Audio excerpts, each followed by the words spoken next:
میں مبلغ بنوں سنتوں کا، خوب چرچا کروں سنتوں کا۔ الحمدللہ رب العالمین والصلاة والسلام علی سید المرسلین، اما بعد فاعوذ باللہ من الشیطان الرجیم، بسم اللہ الرحمن الرحیم۔ الصلاة والسلام علیک یا رسول اللہ وعلی آلک واصحابک یا حبیب اللہ۔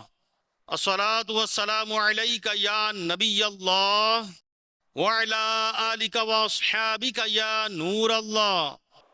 فرمان مصطفیٰ صلی اللہ تعالی علیہ وآلہ وسلم ہے کہ تم اپنی مجلسوں کو مجھ پر درود پاک پڑھ کر آراستہ کرو، بے شک تمہارا مجھ پر درود پڑھنا قیامت والے دن تمہارے لیے نور ہوگا۔ صلو علی الحبیب صلی اللہ تعالی علی محمد صلی اللہ علیہ وسلم۔ میرے پیارے اسلامی بھائیو، الحمدللہ 10 شوال المکرم یہ وہ دن ہے کہ ایک ولی کامل کی پیدائش کا دن ہے، یوم ولادت اعلیٰ حضرت، ایک سچے عاشق رسول کی ولادت، ایک ولی کامل کی ولادت، ایک مفسر قرآن کی ولادت، ایک شیخ الحدیث کی ولادت، ایک عشق رسول کے پیغام کو عام کرنے والے کی ولادت۔ اور آج جو دنیا بھر میں ہم دعوت اسلامی کا کام دیکھ رہے ہیں، یہ بھی فیضان اعلیٰ حضرت ہی ہے، الحمدللہ۔ اعلیٰ حضرت رحمت اللہ تعالی علیہ یہ اللہ پاک کے ان بندوں میں سے ہیں جنہیں اللہ چن لیتا ہے، جو چن لیے جاتے ہیں، جن پر خاص کرم ہوتا ہے، خاص عنایتیں ہوتی ہیں۔ کیسی کیسی برکتیں اعلیٰ حضرت رحمت اللہ تعالی علیہ کی، کیسی کیسی کرامتیں، کیسی عنایتوں کی بارشیں کہ ایک ماہ میں قرآن پاک حفظ کر لینا۔ یہ بظاہر تو دیکھا جائے تو ہم اگر ناظرہ بھی پڑھیں تو بھی ایک مہینے میں پورا ناظرہ پڑھ لینا، لیکن اللہ پاک کا کرم جس پر ہو جائے۔ اعلیٰ حضرت کو اللہ پاک نے اس دنیا میں ایک بڑی نعمت بنا کر بھیجا۔ جب کافر اسلام کے خلاف سازشیں کر رہے تھے، بد مذہبی عروج پکڑ رہی تھی، بدعتیں عام ہو رہی تھی، معاذ اللہ قرآنی آیات کے مفہوم بدلنے کی ناپاک کوششیں کی جا رہی تھی، اسلامی تعلیمات کو بدلنے کی جسارت ہو رہی تھی، اس فتنوں کے وقت میں اللہ پاک نے سیدی اعلیٰ حضرت امام احمد رضا خان رحمت اللہ تعالی علیہ کی صورت میں دنیا اسلام کو ایک عظیم نعمت سے سرفراز فرمایا۔ سیدی اعلیٰ حضرت مجدد بن کر تشریف لائے اور الحمدللہ آپ نے فتنوں کا سر قلم کر دیا، کافروں کی سازشوں کو ناکام بنا دیا، بد مذہبی کا توڑ کیا، بد عقیدگی کا خاتمہ کیا اور اسلامی عقائد کی درست تشریح فرمائی۔ قرآن کی عزت و حرمت پر، پیارے آقا علیہ الصلوۃ والسلام کی عزت و ناموس پر پہرا دیا، بدعتوں کو مٹایا، سنتوں کو عام کیا، معاشرے کی اصلاح فرمائی اور لوگوں کو عشق رسول کے جام بھر بھر کر پلائے۔ واقعی یہ جب پڑھتے ہیں، سنتے ہیں تو مجدد کہتے ہی اسے نا کہ تنہ تنہا اتنے فتنوں کا مقابلہ کرنا، اور اعلیٰ حضرت نے کر کے دکھایا اور ایسا کر کے دکھایا، ایسا فیضان جاری کیا کہ انشاءاللہ رہتی دنیا تک رہے گا یہ۔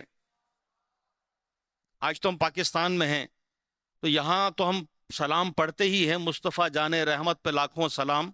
میرے پیارے اسلامی بھائیوں، میرا کئی ملکوں میں جانا ہوا، کئی ملکوں کے واقعات سنتے رہتے ہیں، اسپیشلی میں جب بنگلہ دیش گیا، بنگلہ دیش کے کئی شہروں میں گیا تو وہاں تو بظاہر یہ اردو لینگویج نہیں ہے، بنگالی لینگویج ہے، تو الحمدللہ وہاں جا کر بھی جب مسجد میں گئے، جمعے کی نماز پڑھی تو جمعے کی نماز میں جب صلاۃ و سلام آیا تو وہاں بھی یہ مائک سے صدائیں آ رہی تھی کہ مصطفیٰ جان رحمت پہ لاکھوں سلام۔ کیا فیضان اعلیٰ حضرت ہے۔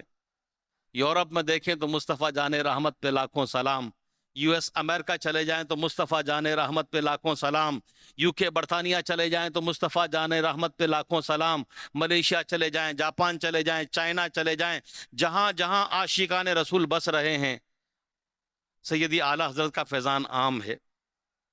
پھر ترجمہ قرآن، کیا ترجمہ قرآن کیا، عشق رسول سے، ادب سے بھرپور. یعنی ایک ایک ٹاپک کو اگر لیں تو اعلیٰ حضرت کی زندگی کا ایک ایک ٹاپک پورا بیان ہے. پورا بیان کیا، یعنی بیان سے مراد یہ کہ ہمارے بیان کا جب وقت ہے، ورنہ وقت تو کم پڑ جائے. یہ باقی اعلیٰ حضرت پر اگر کوئی بیان کریں، آپ کی شاعری دیکھ لیں، باقی حقیقت ہے کئی ایسے کلام ہیں جو ہمیں بھی سمجھ میں نہیں آتے، پھر بھی گھوم رہے ہوتے ہیں، مزہ آ رہا ہوتا ہے، کیونکہ ان کلام کے اندر عشق رسول سے وہ کلام بھرپور ہوتے ہیں. مجھے یاد آیا ایک موقع پر امیر علیہ سنت دامت برکاتہم عالیہ نے فرمایا کہ اعلیٰ حضرت کی کتابیں رکھا کریں. ایک ولی کامل عاشق رسول کی ہے یہ. تو کسی نے عرض کی کہ حضرت وہ اس وقت کی اردو اور بڑی مشکل ہے، وہ ہم سمجھ نہیں پاتے. تو امیر علیہ سنت کیا فرماتے ہیں کہ یہ ایک ولی کامل کی تحریر ہے، اس کو رکھنے کی بھی برکتیں ملیں گی، اس کو دیکھنے کی بھی برکتیں ملیں گی.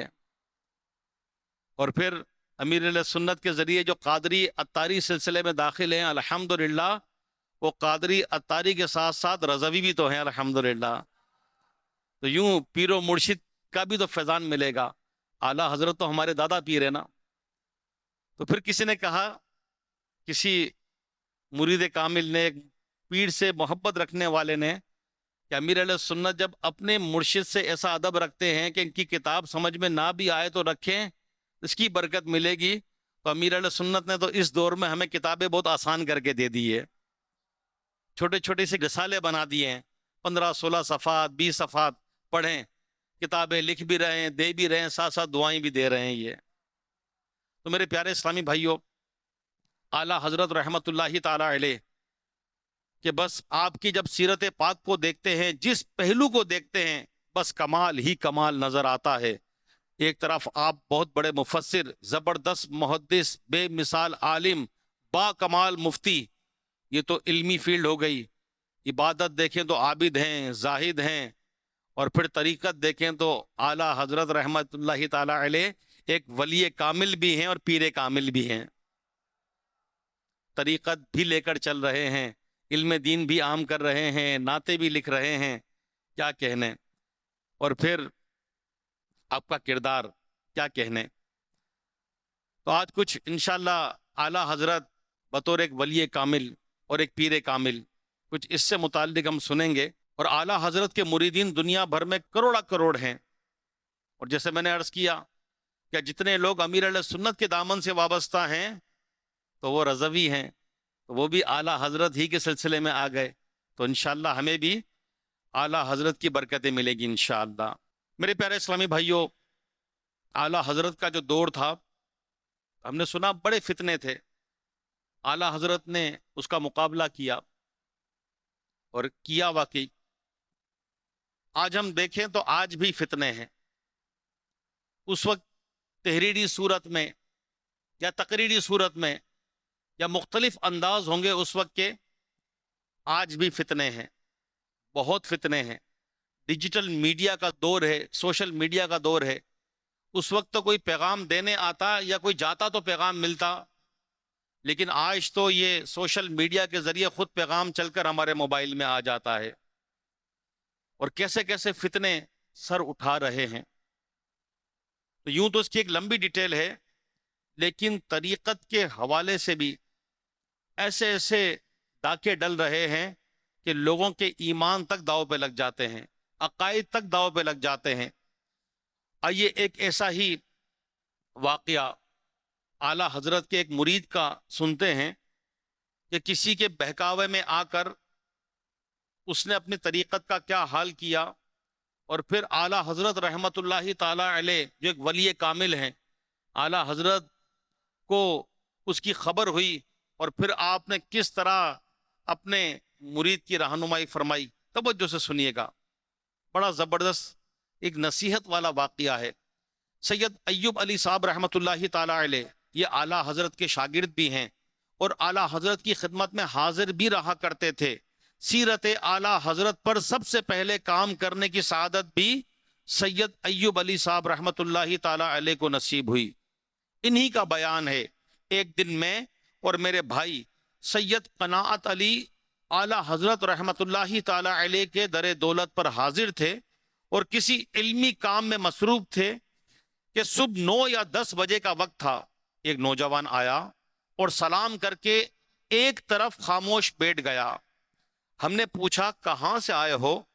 بولا میرٹھ کا رہنے والا ہوں.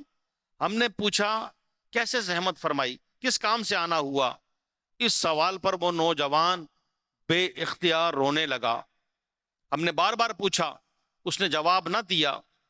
آخر بہت اصرار کے بعد کہا کہ میں سیدی اعلی حضرت امام اہل سنت رحمت اللہ تعالی علیہ کا مرید ہوں. اس سال مجھے خواجہ غریب نواز رحمت اللہ تعالی علیہ کے عرس پاک میں اجمیر جانے کی سعادت نصیب ہوئی. وہاں میں نے ایک شخص کو دیکھا جو ظاہری طور پر بزرگ نظر آ رہا تھا. میں نے ان کی دست بوسی کی اور ان کے پاس حاضری دی، آداب بجا لایا. وہاں کچھ لوگ موجود تھے. انہوں نے مجھ سے کہا کہ جن کو آپ بزرگ سمجھ رہے ہیں یا جو بیٹھے ہیں تم ان کے مرید بن جاؤ. تو میں نے کہا میں تو پہلے ہی امام احمد رضا خان رحمت اللہ تعالی علیہ کا مرید ہوں. اب وہاں جو لوگ بیٹھے تھے جنہیں جاہل ہی کہا جائے گا، اس کو یہ مشورہ دینے لگے کہ ٹھیک ہے تم نے وہاں جو بیعت کی ہے تو تم وہاں شریعت میں بیعت رہو اور طریقت میں ان کے بن جاؤ. آج بھی اس طرح لوگ بولتے ہیں شریعت الگ طریقت الگ. اب اتنا علم تو تھا نہیں، لوگوں کے بہکاوے میں آیا اور وہ ان کا مرید بن گیا. یاد رکھیے ایک وقت میں ایک ہی کا مرید بنا جاتا ہے، بیعت ایک ہی سے کی جاتی ہے. جب ان کا مرید ہوا تو ظاہر بات ہے اعلیٰ حضرت سے تو بیعت ٹوٹ گئی اس کی. اور اگر اپنے پیر کی عقیدت کم ہو جائے تو بھی بیعت آزمائش میں پڑ جاتی ہے. بظاہر جو بزرگ نظر آ رہے تھے ان سے بیعت بھی کر لی، مرید ہو گیا اور اپنے قیام گاہ پر آ گیا. کچھ دیر آرام کے لیے لیٹا اور سو گیا. کہتے ہیں کہ میں کیا دیکھتا ہوں کہ میرے خواب میں سیدی اعلی حضرت تشریف لے آئے ہیں اور اعلی حضرت رحمت اللہ تعالی علیہ کے چہرہ انور پر جلال واضح تھا. آپ نے فرمایا لا ہمارا شجرہ واپس کر دے، لا ہمارا شجرہ واپس کر دے. اتنا ہی فرمانا تھا کہ میری آنکھ کھل گئی.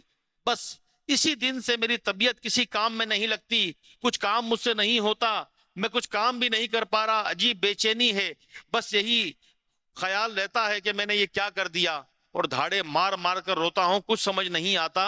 اور اب میں اعلیٰ حضرت کے در دولت پر حاضر ہو گیا ہوں. تو سید ایوب علی رحمت اللہ تعالی علیہ فرماتے ہیں نوجوان کی باتیں سن کر ہم نے اسے تسلی دی اور کہا آپ گھبرائیں نہیں، ظہر کے وقت اعلیٰ حضرت تشریف لائیں گے. نماز کے بعد آپ ان سے عرض کر دیجئے گا کہ میں تجدید بیعت کے لیے حاضر ہوا ہوں. ہماری بات سن کر اس نوجوان کو کچھ سکون ہو گیا. ابھی یہ باتیں ہو ہی رہی تھی کہ خلاف معمول اس وقت سیدی اعلیٰ حضرت رحمت اللہ تعالی علیہ اپنے کمرے سے باہر تشریف لے آئے. اس نوجوان سے اعلیٰ حضرت نے فرمایا آپ کیسے آئے؟ سید ایوب علی صاحب رحمت اللہ علیہ فرماتے ہیں کہ اعلیٰ حضرت کے یہ الفاظ سن کر، یہ انداز دیکھ کر ہمیں تعجب ہوا، کیونکہ آپ کی عادت کریمہ یہ تھی کہ جب بھی کوئی آتا آپ اس سے پوچھتے کہ آپ نے کیسے تکلیف فرمائی. یعنی اعلیٰ حضرت کا عادت سے ہٹ کر اس نوجوان سے یہ پوچھنا کہ آپ کیسے آئے، یہ الفاظ ہی بتا رہے تھے کہ آپ اس نوجوان سے سخت ناراض ہیں. میرے پیارے اسلامی بھائیوں، یہاں یہ نکتہ بھی ہے کہ کامل مرشد، کامل پیر اپنے مرید کے حالات سے باخبر ہوتا ہے. ظاہری طور پر کوئی موبائل نہیں تھا اس وقت، کوئی پیغام لانے والا نہیں تھا، کسی نے پیغام پہنچایا نہیں، کسی نے خبر نہیں دی، کسی نے پرچی لے جا کے نہیں دی کہ حضرت جی جو شخص آیا ہے یہ آپ کا مرید تھا اور اس نے بیعت توڑ لی. یہ ہوتا ہے پیر اور مرید کا روحانی کنیکشن. اس موقع پر مجھے حاجی زمزم اتاری رحمت اللہ تعالی علیہ، طریقت میں ان کا بھی کیا کمال تھا. ان کی یہ بات مجھے بھی یاد آئی. آپ فرماتے ہیں کہ مرید کا ہر حال پیر پر ظاہر ہے، مرید کا ہر حال پیر پر ظاہر ہے، مرید سے اس کا مرشد بے خبر نہیں. باخبر ہے، مرشد سب جانتا ہے، مرشد کو سب خبر پہنچتی ہے. اور اس کا یہ واقعہ آپ نے اعلیٰ حضرت سے بھی دیکھ لیا. اس پر تو زمزم بھائی رحمت اللہ علیہ نے منقبت بھی لکھی تھی نا کہ پھر توجہ بڑھا میرے مرشد پیا، نظریں دل پر جمع میرے مرشد پیا. تو واقعی طریقت ہے.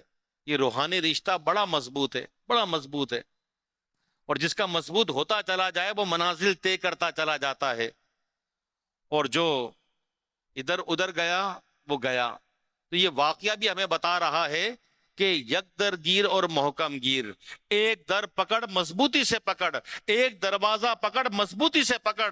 ایک در کا ہو جا تو پھر ہو جا، پھر ادھر ادھر نہ جا، پھر تلاش نہ کر. تو تجھے ملنا تھا مل گیا، ورنہ ایسا نہ ہو کہ یہاں سے بھی چلا جائے. اب دیکھیں اعلیٰ حضرت کو اس کی خبر تھی، ناراضگی کے آثار تھے، الفاظ اور انداز ناراضگی والا تھا.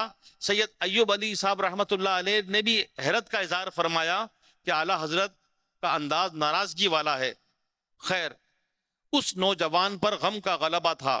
اس نے اعلیٰ حضرت رحمت اللہ تعالی علیہ کے اس سوال پر رونا شروع کر دیا اور کوئی جواب نہ دے پایا. تھوڑی دیر بعد اعلیٰ حضرت رحمت اللہ تعالی علیہ نے فرمایا، اب دیکھیے مزید. حالانکہ اعلیٰ حضرت کی طبیعت مبارکہ انتہائی ملنساری، اخلاق، معافی، درگزر، لیکن طریقت ہے. اور طریقت کے ساتھ ساتھ ایسا دامن پکڑ لینا کہ جس کو شریعت کا پتہ نہ ہو تو یہ تو غیر شرعی کام ہو گیا.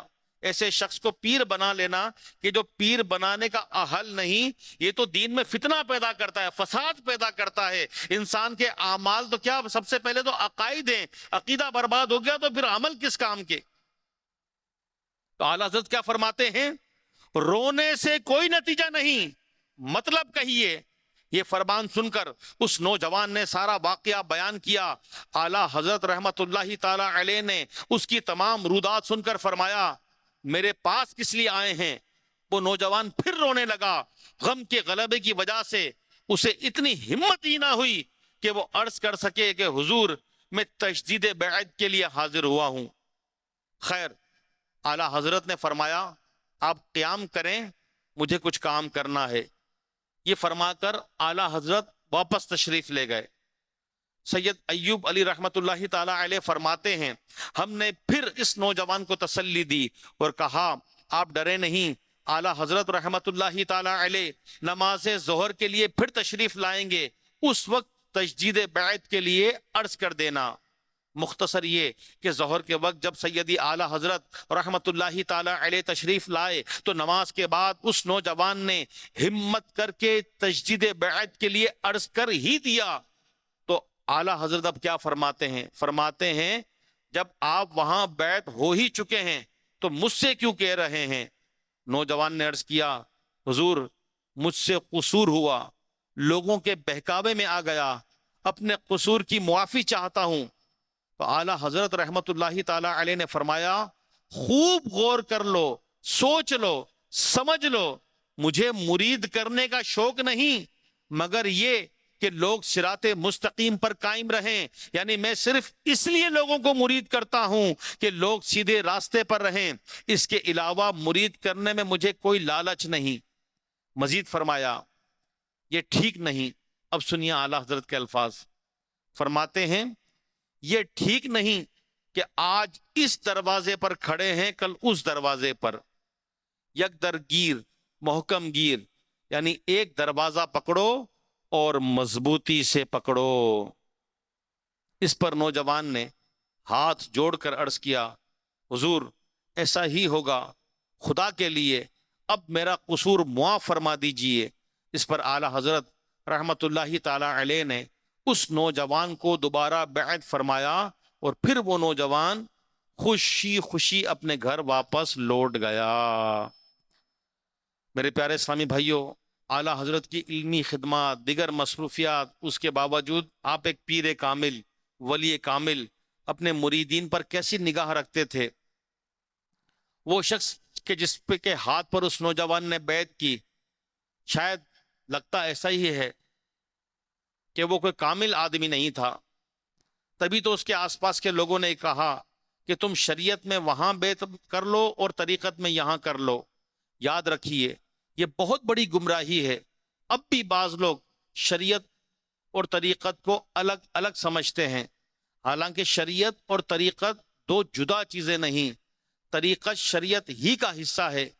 پیران طریقت جو واقعی سچے اور کامل پیر ہوتے ہیں وہ خود بھی بکثرت عبادت کرتے ہیں اور اپنے مریدوں کو بھی خوب عبادت و ریاضت حتیٰ کہ نفل نمازیں، نفل روزے اور تقوی، پرہیزگاری اور بالکل عبادت کی طرف لاتے ہیں۔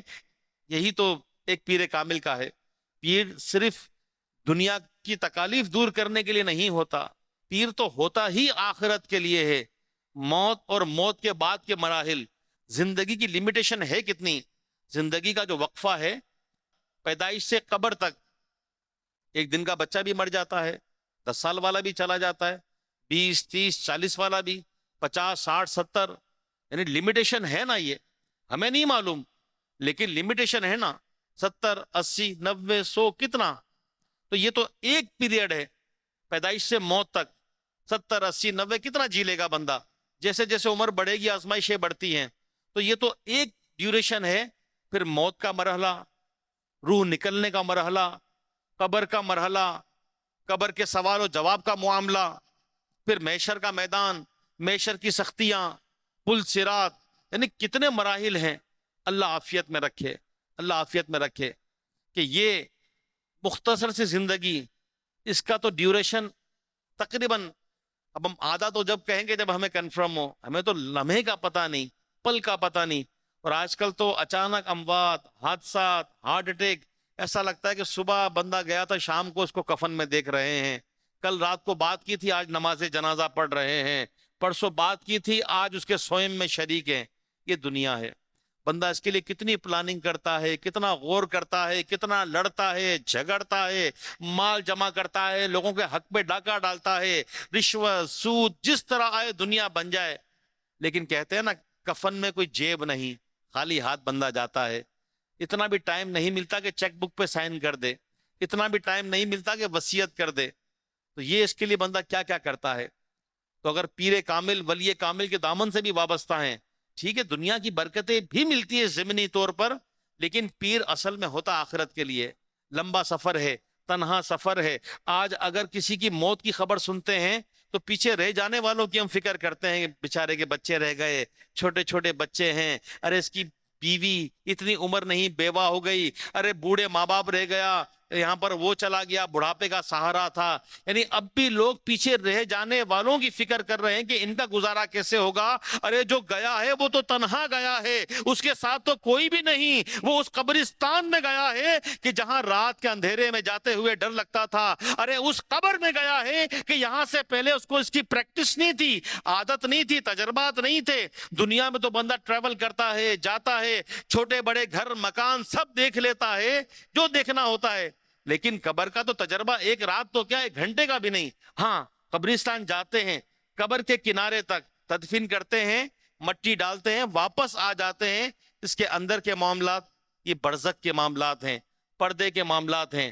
جب دنیا والے چھوڑ کر آ جاتے ہیں سب پلٹ آتے ہیں، رشتہ دار، دوست، احباب، اولاد تک آ جاتی ہے، کہتے ہیں کہ اب مرشد کامل کا ساتھ شروع ہو جاتا ہے۔ اس کے نیک اعمال، سزا اور جزا، اللہ کی رحمت، آقا علیہ الصلوۃ والسلام کے جلوے، جو غوث پاک کے دامن سے وابستہ ہے، غوث پاک اپنے مریدوں کی مدد کے لیے قبر میں آتے ہیں، ایسے واقعات موجود ہیں۔ اعلیٰ حضرت ایک پیر کامل، ولی کامل، سچے عاشق رسول، کیا کہنا آپ کے دامن کا۔ اور اس زمانے میں یقین کریں کہ اللہ پاک نے ہم پر کیسا کرم فرمایا ہے کہ ہمیں امیر اہل سنت کا دور عطا فرما دیا۔ آج اگر کوئی ہمیں ایک شخص کہے پاکستان یا دنیا کے کسی کونے میں ایک ایسا شخص موجود ہے کہ جس نے اپنی آنکھوں سے سیدی اعلیٰ حضرت امام اہل سنت مولانا شاہ امام احمد رضا خان رحمت اللہ تعالی علیہ کا دیدار کیا ہے، شاید ہم اس کا چہرہ اور اس کی آنکھیں دیکھنے کے لیے جائیں۔ کہ یہ آنکھیں کہ جس نے ڈائریکٹلی اعلیٰ حضرت کو دیکھا، ہم تو ظاہری جلوے نہیں دیکھ سکے، چلے ہم اس آنکھوں کو دیکھ لیتے ہیں۔ خدا کی قسم آج اس دور میں ہم بہت خوش نصیب ہیں کہ ہمیں امیر علیہ سنت کا دور ملا۔ ہم بھی خوش نصیب، ہمارے گھر والے بھی خوش نصیب، ہمارے بچے اور ہماری آنے والی نسلیں خوش نصیب کہ وہ فخر کریں گے کہ ہمارے والد، ہمارے دادا، ہمارے پردادا نے جو دور پایا وہ امیر اہل سنت کا دور تھا۔ یہ سیدی اعلیٰ حضرت رحمت اللہ تعالی علیہ نے جو علمی خدمات کی، عشق رسول کا پیغام عام کیا، آج دعوت اسلامی موجودہ دور کے تقاضے کے مطابق اعلیٰ حضرت کے پیغام کو لے کر چل رہی ہے۔ اور کس طرح چل رہی ہے، کتنا بڑا نیٹ ورک، کتنا بڑا system, all over the world. ایک طرف نیکی کی دعوت، ایک طرف مدنی قافلے، ایک طرف نیک اعمال، ایک طرف عقائد کی اصلاح، ایک طرف بدعقیدگی کا توڑ، ایک طرف اسلامی بہنوں میں کام، ایک طرف حفظ، ایک طرف درس نظامی، مفتی کورس، اگر دنیاوی تعلیم میں چلے جائیں تو دارالمدینہ، اور اس کے ساتھ دینی تعلیم بھی۔ آپ دیکھیں تو صحیح کہ ایک ہی وقت کے اندر دعوت اسلامی دنیا میں کتنے شعبوں میں کام کر رہی ہے۔ علمی فیلڈ دیکھ لیں تو کتابیں لکھنا، چھاپنا، مکتبے کے ذریعے بیچنا چھوٹا کام نہیں ہے، بہت بڑا کام ہے۔ کوئی ایک کتاب لکھے تو زندگیاں گزر جائے، کہ اس کو لکھنے میں، سنبھالنے میں، پرنٹ کرانے میں، یہاں تو آئے دن کتابیں آتی رہتی ہیں۔ درس نظامی، کتنے علماء، کتنے مفتیان کرام، اسلامی بھائی، اسلامی بہنیں، پھر کتنے کورسز، پھر نماز سکھانا۔ میرے پیارے اسلامی بھائیوں، بہت بڑی نعمت ہے۔ پھر سوشل میڈیا، ٹی وی، آج کل اس نے کتنی تباہی مچائی۔ دعوت اسلامی نے اس فیلڈ میں آ کر بھی الحمدللہ نیکی کی دعوت کے ساتھ ساتھ آپ سمجھ سکتے ہیں کہ کیا انقلاب برپا کر دیا۔ تو دعوت اسلامی کے لیے کسی نے پوچھا امیر علیہ سنت سے کہ دعوت اسلامی کیا ہے، تو امیر علیہ سنت فرماتے ہیں کہ یہ فیضان غوث و رضا ہے۔ دعوت اسلامی کیا ہے؟ فیضان غوث و رضا ہے۔ اور ہم کتنے خوش نصیب ہیں کہ ہمیں کیا دامن ملا، کیا در ملا۔ بس اللہ سے یہی دعا کریں کہ اللہ استقامت دے۔ یہ بھی فتنوں کا دور ہے، بہت فاسٹ دور ہے۔ چھوٹے چھوٹے بچے ڈیجیٹل نیٹ ورک پر ہیں، موبائل میں لگ جاتے ہیں، کارٹون کے ذریعے، ہماری گھر کی خواتین فلمیں اور ڈراموں کے ذریعے، ایک طرف بے حیائی، بدعقیدگی، دہریت، کیا کچھ نہیں ہو رہا۔ یقین کریں جب دعوت اسلامی کے ماحول کو دیکھتے ہیں تو یوں لگتا ہے کہ چاروں طرف جو ہے وہ عجیب حال ہے، طوفان آیا ہوا ہے، اور طوفان کے اندر کسی کو کوئی سایہ مل جائے، کوئی شیڈ مل جائے، کوئی چھپنے کی جگہ مل جائے تو وہ کتنا اپنے آپ کو محفوظ تصور کرتا ہے کہ چاروں طرف تباہی اور اللہ نے مجھے یہاں کھڑا کر دیا، میں بچ گیا، میرے بچے بچ گئے۔ تو دعوت اسلامی اس دور میں بہت بڑا سہارا ہے، بہت بڑا سہارا ہے۔ یہ فیضان اعلیٰ حضرت ہی ہے۔ پیارے اسلامی بھائیوں، پیر کامل کا ایک فائدہ یہ بھی ہے، جب کامل مرشد ہوتا ہے نا، وہ اپنے مریدین کے حال پر نظر بھی رکھتا ہے اور ان کو بھٹکنے نہیں دیتا، بھٹکنے نہیں دیتا۔ اور یہ طریقت کی کتابوں میں موجود ہے کہ پیر سے اپنا رشتہ مضبوط کرنے کے لیے ایک زبردست جو کام علماء کرام نے فرمایا وہ ہے تصور مرشد۔ تصور مرشد کیا کہ جس سے بھی بیعت ہے، ضروری نہیں کہ جو دعوت اسلامی والا ہے اس کا امیر علیہ سنت سے بیعت ہونا ضروری ہے، کئی اور پیر صاحبان کے مرید ہوتے ہیں، امیر علیہ سنت سے طالب ہو جاتے ہیں۔ تو دعوت اسلامی تو امیر علیہ سنت فرماتے ہیں کہ یہ جو طریقت کا معاملہ ہے، پیری مریدی، یہ تو ایک ہمارا سمجھ لے کہ سائڈ کا کام ہے، اصل تو نیکی کی دعوت ہے۔ اور دعوت اسلامی کے لیے بارہا امیر علیہ سنت نے فرمایا ہے کہ یہ ایمان بچاؤ تحریک ہے۔ اللہ پاک ہمیں بھی جو ہے وہ برکت عطا فرمائے، اور جو جس جامع شرائط پیر کے دامن سے وابستہ ہے، بس دعا کریں کہ اللہ پاک ہمیں کامل مرشد کے دامن سے کبھی دور نہ ہونے دے، اللہ فتنوں سے بچائے، ہمیں بچائے، ہمارے بچوں کو بچائے۔ تبھی تو کہتے ہیں کہ ایک دن کا بچہ بھی جو ہو اس کو بے پیرا نہ چھوڑیں اور اس کو بھی غوث پاک کے دامن سے وابستہ کر دیں، ایک دن کا بچہ بھی۔ اور کئی اسلامیوں میں اس طرح کرتے ہیں، کسی کے یہاں بچے کی ولادت ہوئی، چند ہی گھنٹے گزرے تھے تو انہوں نے کسی سے رابطہ کیا کہ اس کو امیر علیہ سنت کے ذریعے قادری اتاری سلسلے میں مرید کر لیں غوث پاک کا۔ تو کسی نے کہا اتنی جلدی کیا ہے، اتنی جلدی کیا ہے، ہو جائے گا۔ بولا نہیں، میں چاہتا ہوں کہ میرا بچہ پیدا ہوتے ہی ایک دن بھی نہ گزرے ایسا دنیا میں اس کا کہ غوث پاک کے دامن سے دور ہوئی ہے، دنیا میں آتے ہی ہے غوث پاک کے دامن میں آ جائے پھر انشاءاللہ بیڑا پار ہے۔ اعلیٰ حضرت امام اہل سنت مولانا شاہ امام احمد رضا خان رحمۃ اللہ تعالی علیہ فرماتے ہیں، بیعت بے شک سنت محبوبہ یعنی بہت پیاری سنت ہے۔ پیارے آقا صلی اللہ علیہ وسلم نے بہت مرتبہ بیعت لی اور صحابہ کرام علیہم رضوان نے پیارے آقا صلی اللہ علیہ وسلم کی مبارک ہاتھ میں ہاتھ رکھ کر بیعت کی۔ ان میں سے ایک بیعت کا ذکر کرتے ہوئے اللہ کریم نے قرآن پاک میں فرمایا، پارہ نمبر 26 سورہ فتح آیت نمبر 18، ترجمہ کنز الایمان، بے شک اللہ راضی ہوا ایمان والوں سے جب وہ اس پیڑ کے نیچے تمہاری بیعت کرتے تھے۔ فتاوی رضویہ جلد 26 صفحہ نمبر 575 575 پر ہے، جس کا خلاصہ کچھ یوں ہے۔ ایک حدیث روایت کی جاتی ہے، کیا حدیث ہے؟ توجہ سے سنیے گا۔ فتاوی رضویہ میں اعلیٰ حضرت نے یہ حدیث نقل فرمائی ہے، جلد نمبر 26، سبحان اللہ، جلد کا نمبر بھی 26 ہے یہ، اور صفحہ نمبر 575 ہے۔ جس کا کوئی پیر نہیں، شیطان اس کا پیر ہے۔ کئی لوگ کہتے ہیں نا کہ پیر بنانے کی ضرورت نہیں ہے، بس طرح طرح کی باتیں کرتے ہیں، اس میں ڈیٹیل میں کیا جانا، وہ اپنے عقل کے پھیرے میں ہی رہتے ہیں، یہ پڑھ لو وہ پڑھ لو، یہ کر لیں وہ کر لیں، غسل آئے نہ، وضو آئے نہ، نماز آئے نہ، نماز کے فرائض شرائط آئے نہ۔ بلکہ مجھے خود ایک واقعہ یاد آ گیا، ٹائم اتنا ہے نہیں، ٹائم کی لمیٹیشن سے چلتے ہیں، لیکن میں مختصراً عرض کروں کہ ایک دفعہ کہیں ہم سفر میں تھے، ہمارا کوئی مدنی قافلہ تھا، ہم بس میں بیٹھے تھے، میں نیا نیا دعوت اسلامی میں آیا تھا، اتنے تجربات تو تھے نہیں، میں 89 میں دعوت اسلامی میں آیا، ابھی 90 یا 91 کی بات ہوگی، ایج بھی اس وقت 19-20 سال ہوگی۔ اب کوئی مل گیا، اب جی میں نے یہ پڑھی تو میں نے وہ پڑھی تو فلاں کتاب پڑھی تو یہ تفسیر پڑھی، آپ لوگوں کو کیا آتا ہے، یوں نکل گئے ہو، کیا سکھاؤ گے یہ؟ اچھا اتنا تو معلوم تو تھا نہیں، نہ میں بحث کرنی تھی نہ کچھ آتا تھا۔ اب ہمارے قافلے میں سے کسی نے کہا، بھائی آپ نے کتابیں پڑھی ہوگی، ہم کا عالم تو ہے نہیں، ہم تو بھائی وضو اور غسل وغیرہ یہ سیکھتے ہیں، کیا سیکھ لیا وضو غسل میں، کیا بتایا؟ اچھا اس میں تو دعوت اسلامی میں آتے ہی بندہ ایکسپرٹ ہو جاتا ہے، وضو غسل ہو رہی ہے۔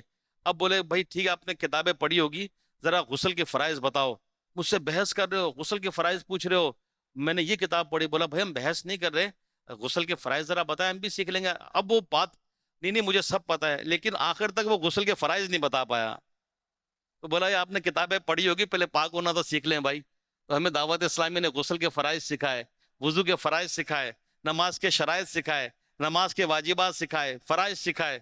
تو اللہ کا کرم ہے، دعوت اسلامی پریکٹیکل سکھاتی ہے۔ اس روایت کے پورے مصداق وہ لوگ ہیں جو مشائخ کرام کو مانتے ہی نہیں ہیں۔ پیارے اسلامی بھائیوں، بعض لوگوں کو وسوسہ آتا ہوگا کہ مجھے پیر بنانے کی ضرورت نہیں ہے، میں نمازیں پڑھتا ہوں، روزے رکھتا ہوں، نفلی عبادت بھی کرتا ہوں، اس گناہ سے بھی بچتا ہوں، وغیرہ وغیرہ وغیرہ وغیرہ، تو مجھے کیا ضرورت؟ تو ایسے لوگ پھر اپنی ہی میں لگے رہتے ہیں، اپنی ہی اکڑ میں لگے رہتے ہیں، اور پھر یوں ان کے عقیدے تک کا ٹھکانہ نہیں رہتا۔ کبھی اس کو پکڑتے ہیں، کبھی اس کو پکڑتے ہیں، کبھی اس کو سنتے ہیں، کبھی اس کو سنتے ہیں، کبھی اس کو دیکھتے ہیں، کبھی اس کو دیکھتے ہیں، پھر دنیا ان کو عبرت سے دیکھتی ہے، پتہ ہی نہیں چلتا وہ کہاں سے کہاں نکل گئے۔ تو وہی والی بات جو ہم نے واقعہ سنا، ایک دروازہ پکڑ، مضبوطی سے پکڑ، یک در گیر اور محکم گیر۔ ہمیں کیا ضرورت ہے تحقیق کرنے کے لیے؟ ہم کوئی محقق اعظم تو نہیں ہے کہ ہم نے اس کی بھی تحقیق کرنی ہے، ضرورت تھوڑا اس کو بھی سن لیں، تھوڑا اس کو بھی سن لیں، تھوڑا اس کو بھی چیک کر لیں، اس کو بھی چیک کر لیں۔ کیا ایسا پیرامیٹر ہے ہمارے پاس؟ ایسے نہیں چیک کرنے کے چکر میں اپنی کوئی آخرت داؤ پہ لگ جائے۔ دیکھیں اللہ پاک کیا فرماتا ہے قرآن پاک میں، پارہ نمبر 6 سورہ مائدہ آیت نمبر 35، ترجمہ کنز الایمان، اے ایمان والو اللہ سے ڈرو اور اس کی طرف وسیلہ ڈھونڈو۔ مشہور مفسر قرآن حکیم الامت مفتی احمد یار خان رحمت اللہ تعالی علیہ اس آیت کے تحت فرماتے ہیں، اس آیت میں تقوی کے بعد وسیلے کی تلاش کا حکم دے کر بتایا گیا ہے کہ کوئی متقی تقوی کے کسی بھی درجے پر پہنچ کر وسیلے سے بے نیاز نہیں ہو سکتا۔ لہٰذا کوئی متقی مسلمان یہ نہ سمجھے کہ میں متقی تو ہو گیا، اب مجھے اللہ پاک تک پہنچنے کے لیے کسی وسیلے کی ضرورت نہیں۔ جیسے ہر مومن اعمال اور تقوی کا حاجت مند ہے، یوں ہی ہر متقی وسیلے کا بھی محتاج ہے۔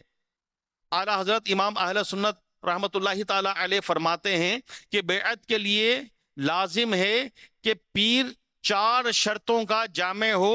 نمبر 1، صحیح العقیدہ سنی ہو، علم اتنا رکھتا ہو کہ اپنی ضرورت کے مسائل کتابوں سے نکال سکے، فاسق معلن یعنی اعلانیہ گناہ کرنے والا نہ ہو، اور چوتھا، اس کا سلسلہ بیعت پیارے آقا صلی اللہ علیہ وسلم تک ملا ہوا ہو. جہاں ان شرطوں میں سے کوئی بھی شرط کم ہوگی وہاں بیعت جائز نہیں ہوگی.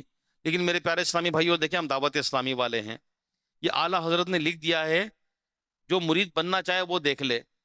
یہ اب ہمارے لیے نہیں کہ ہم چیک کرنے نکل جائیں کہ یار 4 شرائط ذرا اس کی بھی چیک کریں، اس کی بھی چیک کریں، اس کی 3.5 ہے، 4 پوری نہیں، اس کی 3.25 ہے، اور بس یہ تھوڑا سا رہ گیا. تو ہمیں کسی کو چیک کرنے کی حاجت نہیں ہے.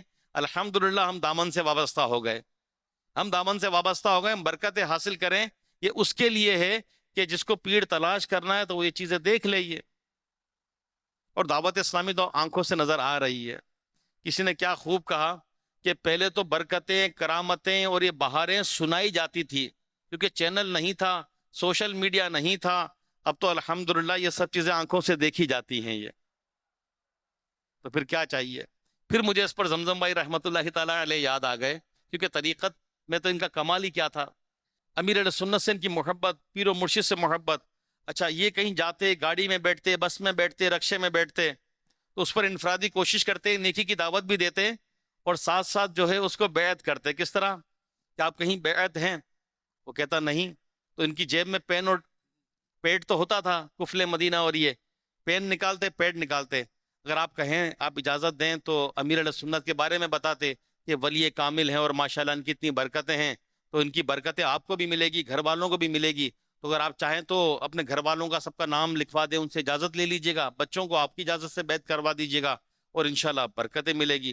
اب وہ ہاں کہہ دیتے، یہ نام لکھ لیتے، نام لکھ کر اور جو بیعت کی ترکیب تھی وہ کر لیتے. بعض کا ایڈریس بھی لکھتے اور ان کو مکتوب بھی بھیجتے. ایک دفعہ کا واقعہ ہے، میں نے ڈائریکٹلی زمزم بھائی جب آئے نا تو کہنے لگے یار ابھی میں رکشے والے کے پاس سے آ رہا تھا، بیچارہ پریشان تھا، دعاؤں کا کہہ رہا تھا، تو میں نے یہ نام لکھ لیے سارے فیملی کے، اور ماشاءاللہ اس نے اجازت دے دی. تو ان کو اس وقت بیعت کی اجازت غالباً شورا نہیں بنی تھی، تو سندھ میں مجھے ہی تھی جو مجھے یاد پڑا ہے، یعنی کہ کراچی کے بعد جب شورا بنی تھی سن 2000 میں، بولے ان کو بیعت کر لیں. تو میں نے ایسے ہی ان سے کہا، میں نے کہا زمزم بھائی، اور رکشے والے نے باپا کو تو دیکھا نہیں، امیر علیہ سنت کو، اور اس کو اتنا پیری مریدی کا بھی نہیں پتا، اور آپ ان کا نام لکھ کر آ گئے، تو یہ کیسے ہوگا؟ اب ان کے الفاظ سنیے، کیا ان کا درد تھا، کیا امت کا درد. اب مجھے سنجیدگی سے سمجھانے لگے. فرماتے ہیں کہ علی بھائی، بیعت کیا ہے، ایجاب و قبول. اس نے اجازت دے دی، خوشی خوشی دی نا، اب آپ قبول کر لیں گے، بیعت ہو گیا، طریقہ درست ہے. میں نے کہا ہاں. بولا چلو اس کو سمجھ میں آیا نہیں آیا، جب اس طرح ایجاب و قبول کرنے سے بیعت ہو جائے گا، اس کو اور اس کے تمام گھر والوں کو غوث پاک کی، اس سلسلے کی اور امیر علیہ سنت کی برکت ملے گی. میں نے کہا ملے گی. بولا قیامت کے دن جب یہ سب مریدین غوث پاک کے سائے میں اعلیٰ حضرت کے پیچھے پیچھے، امیر علیہ سنت کے پیچھے پیچھے جا رہے ہوں گے، تو ان پر بھی کرم ہوگا، یہ بھی آ جائیں گے بطور مرید. میں نے کہا آ جائیں گے. بولا فائدہ ہے کہ نقصان؟ میں نے کہا فائدہ ہے. تو بولا یہ بھی امت کی خیر خواہی ہے. بڑی پیاری بات. اس وقت سے بات ایسی ذہن میں بیٹھی کہ اب ہم چلے جاتے ہیں تھوڑا عقل کے پھیرے میں، کہتے ہیں نا ہوشیاری، تو ہوشیاری سے بڑھ کر 1.5 ہوشیاری ہو جاتی ہے، یہ نہیں. تو میں آپ کو بھی یہ مشورہ دوں گا، جہاں موقع ملے اس طرح ترکیب بنا کر، یہ خیر خواہی ہے. امیر علیہ سنت کے اگر مریدین میں اضافہ ہو رہا ہے تو ظاہری طور پر ان کا دنیا کا کیا فائدہ. جس طرح اعلیٰ حضرت کا آپ نے سنا، آپ نے کہا نا اپنے اس مرید کو کہ جس کی بیعت میں اس نے کہیں اور چلا گیا تھا، کہ میں آخرت کے لیے، آخرت کی بھلائی کے لیے اس لیے بیعت کرتا ہوں، مجھے مرید بنانے کا شوق نہیں ہے. آپ دیکھیں جب چینل نہیں تھا، سوشل میڈیا نہیں تھا، کئی لوگ امیر علیہ سنت کو چہرے سے نہیں جانتے تھے. دعوت اسلامی اس وقت بھی چل رہی تھی، بیرون ملک بھی تھی، اور اب لوگ بیعت ہو رہے تھے. تو میرے پیارے اسلامی بھائیوں، یہ بھی امت کی خیر خواہی ہے. تو ہم سب یہ بھی نیت کرتے ہیں کہ جہاں بھی موقع ملا اچھی اچھی نیتوں کے ساتھ لوگوں کو انشاءاللہ بیعت کی ترغیب بھی دلائیں گے انشاءاللہ. 1294 ہجری، اس وقت اعلیٰ حضرت کی عمر تھی 22 سال. ایک روز اعلیٰ حضرت کچھ سوچ کر رونے لگے، اور روتے روتے ہی سو گئے. تو خواب میں آپ کے دادا جان مولانا مفتی رضا علی خان رحمۃ اللہ تعالی علیہ تشریف لے آئے اور ایک صندوقچی دے کر فرمایا کہ ان قریب وہ شخص آنے والا ہے جو تمہارے درد دل کی دوا کرے گا۔ اگلے ہی روز مولانا شاہ عبد القادر بدایونی رحمۃ اللہ تعالی علیہ تشریف لائے اور اعلیٰ حضرت کو ساتھ لے کر ماریرا شریف چلے گئے۔ جب ماریرا شریف کے اسٹیشن پر پہنچے تو اعلیٰ حضرت رحمۃ اللہ تعالی علیہ کیا فرما رہے ہیں؟ ابھی بیعت نہیں ہوئے، 22 سال کیا عمر ہوتی ہے؟ اسٹیشن ہی پہ اعلیٰ حضرت فرما رہے ہیں کہ مجھے اس شہر میں شیخ کامل کی خوشبو آ رہی ہے۔ ابھی بیعت نہیں ہوئے، اسٹیشن پہ اترے ہیں، 22 سال کی عمر ہے، فرما رہے ہیں کہ مجھے مرشد کامل کی، پیر کامل کی، شیخ کامل کی خوشبو آ رہی ہے۔ سبحان اللہ، کیا کیفیت، کیا کیفیت۔ اسٹیشن پر ہی ایک سرائے میں اعلیٰ حضرت نے غسل فرمایا، نئے کپڑے پہنے، دیکھیے ابھی بیعت نہیں ہوئے اور جانے کا انداز دیکھیے، غسل کیا، نئے کپڑے پہنے، پھر خانقاہ برکاتیہ میں حاضر ہو گئے۔ جب خانقاہ برکاتیہ کے شیخ کامل امام الاولیاء حضرت مولانا شاہ آل رسول رحمت اللہ تعالی علیہ کی خدمت بابرکت میں پہنچے تو حضرت شاہ آل رسول رحمت اللہ تعالی علیہ نے دیکھتے ہی فرمایا، کیا فرمایا؟ ایک تو اعلیٰ حضرت کو وہاں خوشبو آئی اور یہاں کیا فرما رہے ہیں؟ آئیے، ہم تو کئی روز سے آپ کا انتظار کر رہے ہیں۔ کیا بات ہے، کیا بات ہے نا روحانی کنیکشن۔ کئی لوگ کہتے ہیں کہ روحانی کنیکشن کیا، آج کل تو موبائل نے بتا دیا کہ بغیر تار کے موبائل چل سکتا ہے، نیٹ چل سکتا ہے، تو اس کا تو پھر بھی کہیں سگنل آتے نہیں آتے، روحانی کنیکشن کیسا؟ کہ اعلیٰ حضرت اسٹیشن میں اترے ہیں تو مرشد کامل کی خوشبو آ رہی ہے اور جب پہنچے ہیں تو کیا فرما رہے ہیں کہ آئیے، میں کئی روز سے آپ کا انتظار کر رہا تھا۔ اللہ اکبر، کیا بات ہے، کیا بات ہے، سبحان اللہ۔ خیر، حضرت شاہ آل رسول رحمت اللہ تعالی علیہ نے اعلیٰ حضرت کو بیعت کیا اور بیعت کرتے ہی اسی وقت سلسلہ عالیہ قادریہ، سلسلہ چشتیہ، سلسلہ سہروردیہ اور سلسلہ نقشبندیہ غرض کے تمام سلسلوں کی اجازت بھی دی اور خلافت بھی عطا فرما دی۔ اب دیکھیں تو صحیح، آج بیعت ہو رہے ہیں، 22 سال عمر ہے، نہ صرف قادری سلسلہ، چاروں سلسلوں میں بیعت بھی کیا اور اجازت و خلافت بھی ہاتھ کے ہاتھ دے دی۔ اب دیکھیے اس کے ساتھ ساتھ، اچھا یہ دے دی ابھی بھی بس نہیں ہوتا نا، عنایتوں پر عنایتیں، اس کے ساتھ ساتھ جو تبرکات بزرگوں سے چلتے آ رہے تھے وہ بھی سب عطا فرمائے اور ایک صندوقچی بھی عطا کی کہ جسے وظیفے کی صندوقچی کہتے تھے۔ اب یہاں غور فرمائیے کہ اعلیٰ حضرت ابھی پیر کامل کی بارگاہ میں حاضر ہوئے تھے کہ بیعت کے ساتھ ساتھ کیسی کیسی عنایتیں ہوئیں۔ پہلی ملاقات میں اتنی عنایتیں دیکھ کر اب سارے مرید حیران رہ گئے۔ اس وقت حضرت شاہ آل رسول رحمت اللہ تعالی علیہ کے جانشین اور پوتے سید ابو الحسین احمد نوری رحمت اللہ تعالی علیہ بھی موجود تھے، جانشین بھی تھے اور پوتے بھی تھے، وہ بھی وہاں موجود تھے۔ انہوں نے اپنے دادا جان کی خدمت میں عرض کیا، حضور آپ کے یہاں خلافت و اجازت اتنی عام نہیں، اتنی آسان نہیں، آپ سالہ سال ریاضت کرواتے ہیں، آہستہ آہستہ منازل طے کرواتے ہیں، پھر کہیں جا کر کسی کو اس قابل پاتے ہیں، پھر بھی اس کو صرف 1 یا 2 سلسلوں کی اجازت و خلافت عطا فرماتے ہیں۔ آخر اس 22 سالہ نوجوان میں آپ کو ایسا کیا نظر آیا کہ پہلی ہی ملاقات میں آپ نے اتنا کچھ عطا فرما دیا؟ اپنے پوتے کا یہ سوال سن کر حضرت شاہ آل رسول رحمت اللہ تعالی علیہ کی آنکھوں میں آنسو آ گئے، آپ کی آنکھوں میں آنسو آ گئے اور فرمایا، اے لوگو تم احمد رضا کو کیا جانو، اے لوگو تم احمد رضا کو کیا جانو۔ پھر کیا فرماتے ہیں، میں فکر مند تھا کہ اگر اللہ پاک نے بروز قیامت فرمایا کہ اے آل رسول تو دنیا سے ہمارے لیے کیا لایا، تو میں کیا جواب دوں گا۔ الحمدللہ میرے رب کا کرم ہو گیا اور میری آج وہ فکر دور ہو گئی۔ اب اگر اللہ پاک نے مجھ سے پوچھا کہ اے آل رسول دنیا سے کیا لائے ہو، تو میں مولانا احمد رضا کو پیش کر دوں گا۔ کیا کہنے، کیا کہنے۔ حضرت شاہ علیہ رسول رحمت اللہ تعالی علیہ نے مزید فرمایا، لوگوں سنو، باقی حضرات زنگ آلود دل لے کر آتے ہیں، ان کو تیار کرنا پڑتا ہے۔ احمد رضا صاف شفاف دل لے کر بالکل تیار آئے ہیں، ان کو تو صرف نسبت کی ضرورت تھی۔ سبحان اللہ۔ پیارے اسلامی بھائیوں، یہ ہیں پیر کامل کے منظور نظر، مرید کامل، ہمارے اعلیٰ حضرت۔ کیا شان ہے، ذرا غور فرمائیے کہ اعلیٰ حضرت صرف 22 سال کی عمر میں، اور آپ کا دل کیسا پاک صاف، عبادت کا ذوق و شوق، اتنے بڑے ولی کامل کے پاس گئے، اور آپ کے پیر کیا فرما رہے ہیں کہ احمد رضا پاک صاف دل لے کر آئے، انہیں صرف نسبت کی ضرورت تھی۔ ہمیں بھی اللہ کریم ان کا صدقہ عطا فرما دے کہ ہمارا دل بھی پاک صاف ہو جائے، گناہوں کی گندگی سے دور ہو جائے، ہماری آنکھیں بھی پاک صاف ہو جائے، بد نگاہی سے دور ہو جائے، ہماری زبان بھی پاک صاف ہو جائے، بد کلامی، فوش کلامی، غیبت، چغلی سے ہماری زبان باز آ جائے، ہمارے دل کی گندگی، سوچ کی گندگی دور ہو جائے، ہمیں بھی تقوی مل جائے، پرہیزگاری مل جائے، عبادت کا ذوق اور شوق مل جائے۔ میرے پیارے اسلامی بھائیوں، ہم نیک بننے کی کوشش کرتے ہیں لیکن نیکیاں ہو نہیں پاتی، نیکیوں پر استقامت مل نہیں پاتی، ہم سے با جماعت نمازیں پڑھی نہیں جاتی، ہم سے کیا عبادت ہو پاتی ہے؟ ہم غور کریں، ذرا ہم غور کریں کہ عبادت کے معاملات میں ہمارا کیا حال ہے۔ ہماری سستیاں، ہماری غفلت، ہماری گناہوں پر ڈھٹائی، ہماری گناہوں پر کیا کہیں اس کو، کہ ہماری آنکھیں ہماری کنٹرول میں نہیں، زبان کنٹرول میں نہیں، کیا ہماری حالت ہے؟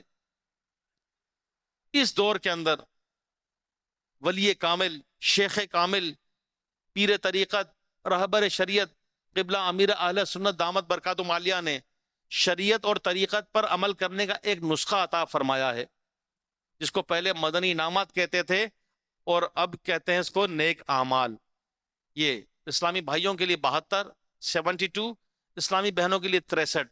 اس کی موبائل اپلیکیشن بھی ہے، موبائل آپ دعوت اسلامی کے نیٹ ورک پہ جائیں اور اس کو ڈاؤن لوڈ کر لیں، اور موبائل پر بھی اس کی آپ روزانہ نیک اعمال کا جائزہ لے سکتے ہیں، روزانہ اپنے عمل کو چیک تو کریں، امیر علیہ سنت نے ہمیں کیا دیا ہے، کس طرح وہ ہمیں پکڑ کے رکھتے ہیں، سنبھالنے کی کوشش کر رہے ہیں، اور ہم سے ہے کہ نیک اعمال پر عمل نہیں ہو پاتا۔ اس میں کیا ہے؟ اچھی اچھی نیتیں ہیں، 5 نمازیں با جماعت ہے، سنت قبلیہ ہے، بعد کے نوافل ہیں، فرائض ہیں، واجبات ہیں، سنتیں ہیں، اخلاق ہے، آنکھوں کی حفاظت ہے، زبان کی حفاظت ہے، ماں باپ کا ادب ہے، کیا کچھ اس میں نہیں ہے؟ سلام کو عام کرنا اس میں ہے، آپ جناب سے بات کرنا اس میں ہے، اس میں کیا کچھ نہیں ہے؟ اس میں دعوت اسلامی کے دینی کام موجود ہیں، فجر کے لیے جگانا موجود ہے، درس موجود ہے، آپ دیکھیں ہفتہ وار اجتماع موجود ہیں، یعنی ہمیں اخلاق بھی سکھا رہے ہیں، نمازوں کی بھی تلقین ہے، فرائض بھی ہے، واجبات بھی ہے، بد نگاہی سے بھی ہمیں نیک اعمال بچا رہے ہیں، یہ پکڑ پکڑ کر ہمیں سنبھال رہے ہیں، ہم ہیں کہ ہاتھ سے نکلے ہی چلے جا رہے ہیں۔ نیک اعمال پر جائزہ لینا، نیک اعمال کا رسالہ رکھنا، اس کی ایپ کو ڈاؤن لوڈ کرنا، روز اس کو اوپن کر کے نیک اعمال کا جائزہ لینا، کرنے والے کرتے ہیں۔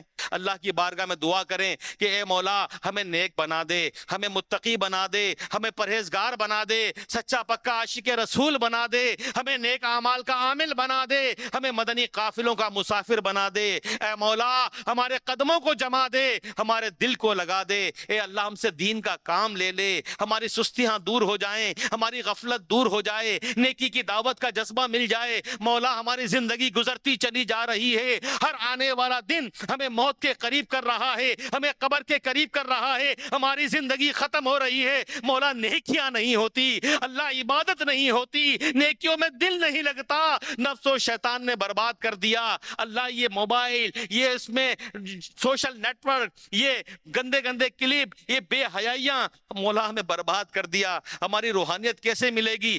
ہم تو گناہوں میں ڈوبے ہوئے ہیں۔ حضرت شاہ علیہ رسول رحمت اللہ تعالی علیہ ایک 22 سال کے نوجوان اعلیٰ حضرت کو دیکھ کے کہہ رہے ہیں کہ اس نوجوان کا دل پاک و صاف ہے، یہ عبادت گزار ہے، یہ متقی اور پرہیزگار ہے۔ ہماری عبادت کہاں ہے؟ ہمارا تقوی کہاں ہے؟ ہماری پرہیزگاری کہاں ہے؟ پھر خدمت دین، امیر اہل سنت کو اللہ پاک سلامت رکھے، اس ولی کامل مرد کلندر نے دنیا بدل کے رکھ دی۔ اللہ ان کو حیاتی دے، اللہ ان کو درازی عمر بالخیر دے، عافیت کے ساتھ، صحت کے ساتھ ان کا سایہ دراز فرمائے۔ یہ اب بھی دین کی خدمت کر رہے ہیں، کئی کئی گھنٹے بیٹھ کر یہ مدنی مذاکرہ فرما رہے ہیں، کتابیں لکھ رہے ہیں، لوگوں سے ملاقات کا جب ہوتا ہے تو ملاقات بھی کر رہے ہیں، خصوصی مدنی مذاکرہ بھی کر رہے ہیں، اس کے باوجود اپنی عبادتیں بھی کر رہے ہیں، ریاضت بھی کر رہے ہیں، نیکیوں سے پیار کیسا، نیکیوں میں دل کیسا لگا ہوا ہے، امت کی خیر خواہی کا جذبہ کیسا، نیکی کی دعوت کا جذبہ کیسا، اور ہم مرید ہو کر، نوجوان ہو کر، ہٹے کٹے ہو کر درس دیں تو درس نہ دیا جائے، مدنی قافلوں کی باری آئے تو مدنی قافلوں کے لیے قدم نہ بڑھیں، نیک اعمال کی طرف ہاتھ نہ بڑھیں، فیضان سنت کے درس کی طرف ہاتھ نہ بڑھیں، فجر کے لیے مسجد میں نہ آئیں یا صدائے مدینہ لگا کر لوگوں کو فجر میں نہ لائیں۔ رمضان میں دیکھیں مسجدیں کیسی آباد تھیں، کیسی رونقیں تھیں، وہ کہاں چلی گئی؟ عید کا چاند نظر آیا، گویا وہ نمازی بھی اس کے ساتھ چلے گئے۔ تو کیا ہمیں نیکی کی دعوت نہیں دینی؟ ہمیں لوگوں کو فجر کے لیے نہیں جگانا؟ کیا ہمارے دل کے اندر یہ تڑپ اور جذبہ نہیں ہونا چاہیے کہ جس طرح رمضان میں مسجدیں آباد تھی، کاش پورا سال اس طرح رہیں؟ کون نیکی کی دعوت دے گا؟ کون ان کو مسجدوں میں لائے گا؟ کون جا کر انہیں گناہوں سے بچائے گا؟ بازار میں جا کر نیکی کی دعوت دے کر انہیں مسجدوں میں لائے گا؟ انشاءاللہ ہم کوشش کریں گے، انشاءاللہ اٹھیں گے۔ اتنے لوگ، اتنے علاقوں میں دعوت اسلامی والے، اگر یہ سب اٹھ کھڑے ہوں اور نیکی کی دعوت دیں، اور فجر میں ہر اسلامی بھائی کہے کہ میں 5 10 لوگوں کو جگاؤں گا، اللہ کی رحمت سے امید ہے کہ رمضان جیسا فجر کا سما کئی علاقوں کی مسجدوں میں ہو سکتا ہے۔ کریں گے انشاءاللہ، ہمت کریں، مسجدوں کو آباد کریں۔ واقعی رمضان کے جانے کا غم اور رمضان کے جانے کا ایک دکھ اپنی جگہ، ساتھ ساتھ جو مسجدوں میں ایک ظاہری طور پر نمازیوں سے جو ایک خلا آ جاتا ہے، نمازی جو چلے جاتے ہیں، مسجدوں کی جو ظاہری رونق نمازیوں سے ہوتی ہے وہ چلی جاتی ہے تو دیکھ کر دل اداس ہو جاتا ہے۔ تو میرے پیارے اسلامی بھائیوں، ہمیں مدنی قافلوں میں سفر کرنا ہے، نیکی کی دعوت دینی ہے، درس دینا ہے یا سننا ہے، دعوت اسلامی کے 12 دینی کام کرنے ہیں۔ اللہ کریم عمل کی توفیق عطا فرمائے، آمین بجاہ النبی الامین صلی اللہ علیہ وسلم۔ میں مبلغ بنوں سنتوں کا، خوب چرچا کروں